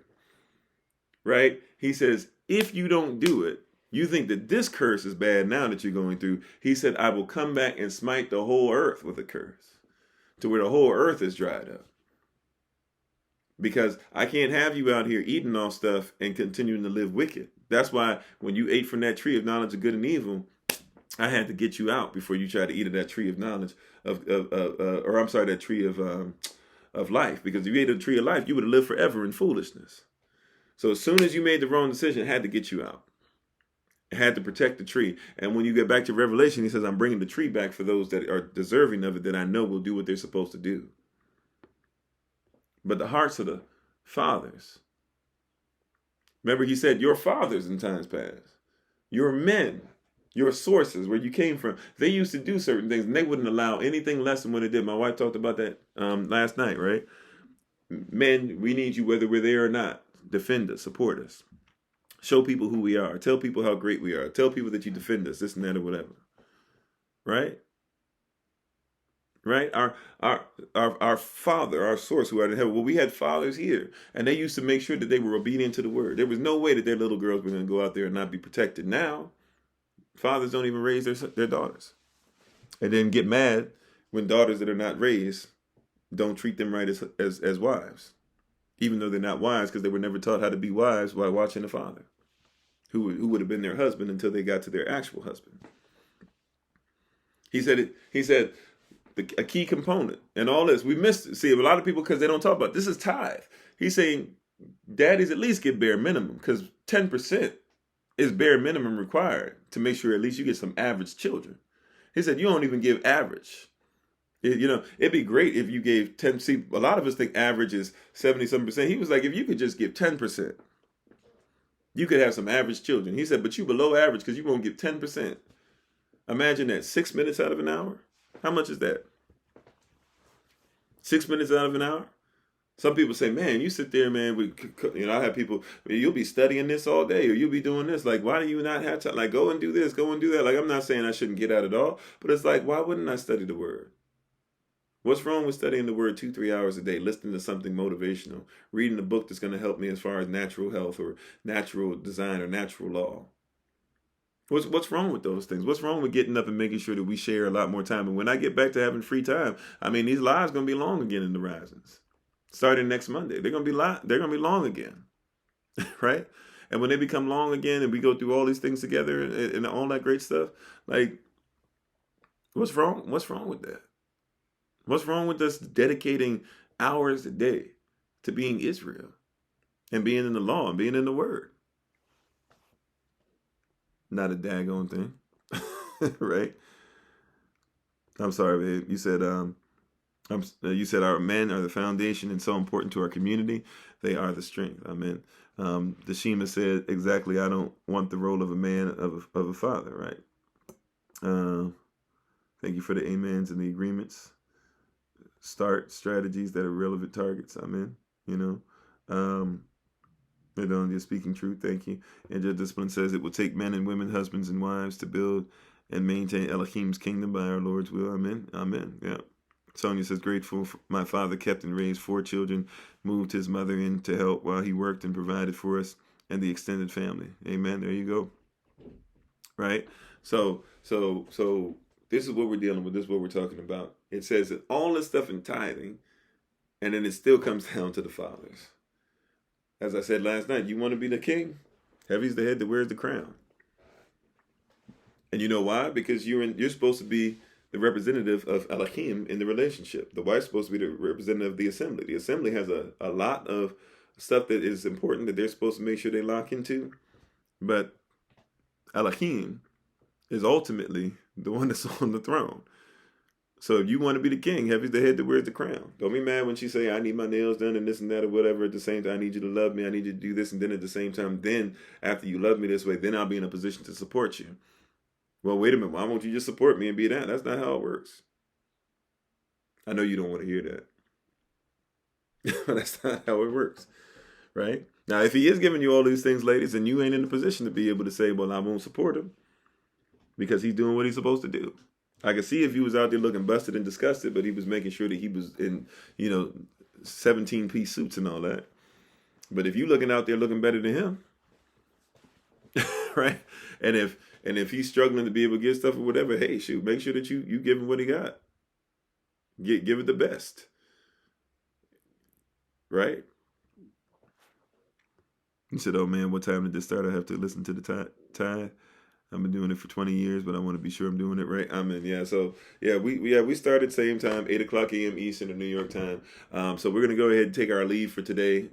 Thank you so much. I've got one session to do, and then it's time for us to get into our family day. So we appreciate you all.